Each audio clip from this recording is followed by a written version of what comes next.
Alsyad Ahmad tuai kritikan netizen setelah harimaunya yang mati baru-baru ini.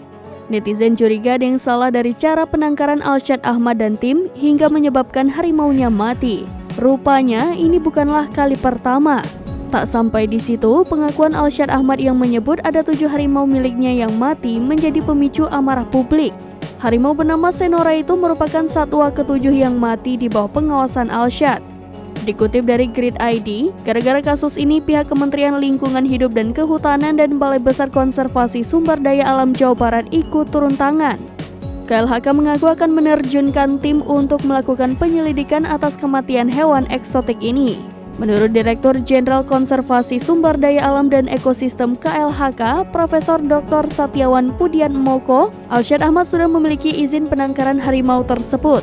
Dikatakan bahwa harimau jenis Benggala yang dipelihara oleh Alsyad Ahmad memang bukan jenis harimau yang dilindungi seperti harimau Sumatera.